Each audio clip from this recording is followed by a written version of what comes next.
नमस्कार भाइयों एवं बहनों, शुक्ला एकेडमी के ऑनलाइन प्लेटफॉर्म पर आप सभी का हार्दिक स्वागत और अभिनंदन है। जैसा कि आप देख रहे हैं कि हम संज्ञा पढ़ रहे थे। संज्ञा में हमने संज्ञा को पढ़ा, संज्ञा के भेदों को पढ़ा। अब संज्ञा के भेदों के बाद हम कुछ संज्ञा के विशेष तथ्य को जानेंगे कि जब हम जातिवाचक संज्ञा से व्यक्तिवाचक संज्ञा को बनाते हैं, जब हम व्यक्तिवाचक से जातिवाचक में जाते हैं, जब हम भाववाचक से जातिवाचक संज्ञा को बनाते हैं, तो ये सारा कुछ थोड़ा सा हम विशेष तथ्य के रूप में देखेंगे। आइए संज्ञाओं का प्रयोग विशेष तथ्य में देख रहे हैं। संज्ञाओं के प्रयोग में कभी कभी उलटफेर भी हो जाया करता है।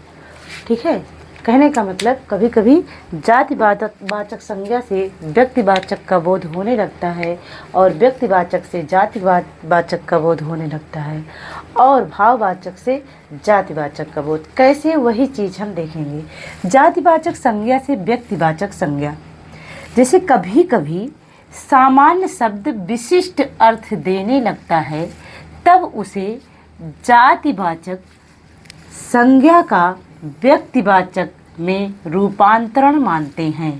कहने का तात्पर्य, जब सामान्य शब्द, कैसा शब्द, जब सामान्य शब्द विशिष्ट अर्थ देने लगता है, जब सामान्य शब्द विशिष्ट अर्थ देने लगता है तब क्या हो जाएगा, तब जातिवाचक संज्ञा का व्यक्तिवाचक में रूपांतरण मानते हैं। जैसे हमने कहा कि पुरी से जगन्नाथपुरी, पुरी से जगन्नाथपुरी, पुरी क्या है, एक सामान्य शब्द है, लेकिन जब वहीं पर जगन्नाथपुरी का नाम लिया जाता है तो वो विशिष्ट अर्थ देने लगता है। ठीक है, जैसे हमने कहा देवी से दुर्गा, देवी क्या है, एक सामान्य अर्थ है, लेकिन जब हम दुर्गा का प्रयोग करते हैं तो यहाँ पर हम विशिष्ट अर्थ दे रहा है। दुर्गा का मतलब माँ दुर्गा से है।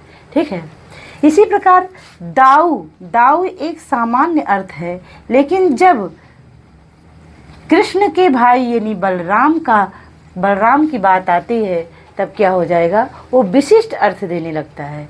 जब हम कहेंगे भारतेंदु, भारतेंदु एक सामान्य अर्थ है, लेकिन जब बाबू हरिश्चंद्र कहेंगे तो वो विशिष्ट अर्थ देने लगता है।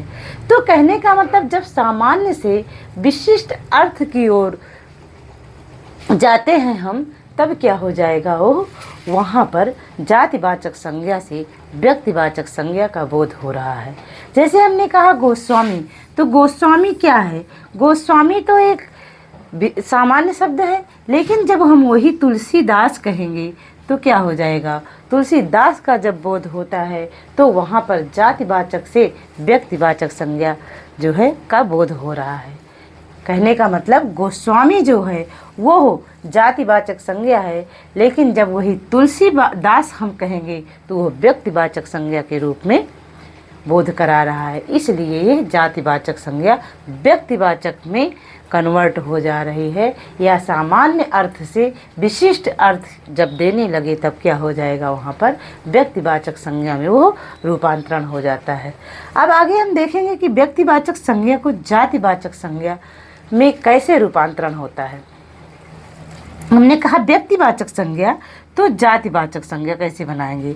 जब व्यक्तिवाचक संज्ञा अपने रूप गुण के कारण, यानी रूप के कारण, अपने गुण के कारण अन्य अर्थ में प्रयुक्त होने लगे, तब उसे जातिवाचक संज्ञा कहते हैं। कहने का तात्पर्य, जब व्यक्तिवाचक संज्ञा रूप गुण के कारण अन्य अर्थ, कैसा अर्थ, कोई अन्य अर्थ यानी दूसरा अर्थ जब प्रयुक्त होने लगे तब उसे क्या कहेंगे, जातिवाचक संज्ञा कहते हैं। जैसे हमने कहा गांधी जी आज के कृष्ण हैं,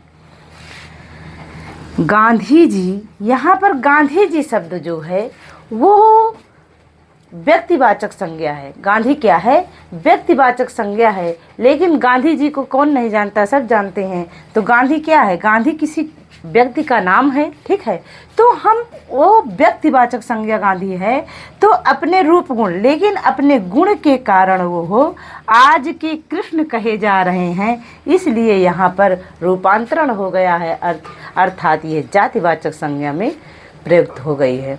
इसी प्रकार जब हम कहेंगे दारा सिंह, तो दारा सिंह जब हम कहेंगे तो दारा सिंह जो है किसी व्यक्ति का नाम है, अर्थात व्यक्तिवाचक संज्ञा होगी। लेकिन जब वही हम कहेंगे आज के हनुमान हैं तो हनुमान क्या हो जाएगा, वो यहाँ पर जो है जातिवाचक संज्ञा हो जाएगी।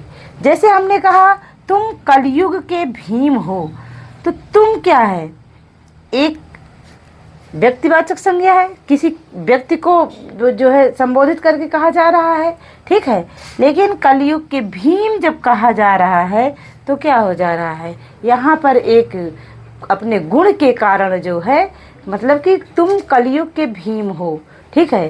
तो ये भीम का गुण जो है उस व्यक्ति के अंदर आ रहा है, इसलिए एक अन्य अर्थ दे रहा है, इसलिए इसे यहाँ पर क्या हो जा रहा है, जातिवाचक संज्ञा हो जा रही है। ठीक इसी प्रकार से हमने कहा राधा मेरे घर की लक्ष्मी है, तो राधा किसी व्यक्ति का नाम है, किसी लड़की का नाम है, तो मेरे घर की लक्ष्मी यानी लक्ष्मी से उदाहरण दिया जा रहा है, तो यहाँ पर लक्ष्मी क्या है, वो जातिवाचक संज्ञा है।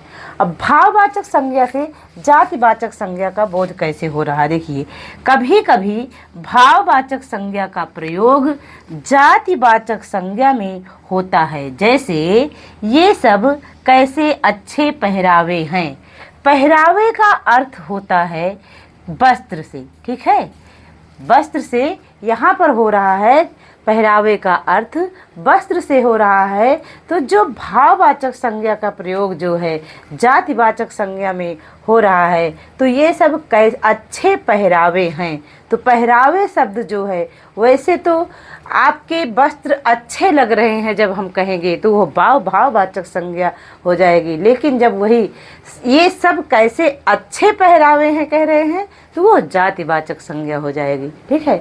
ये कुछ विशेष तथ्य थे संज्ञा के विषय में।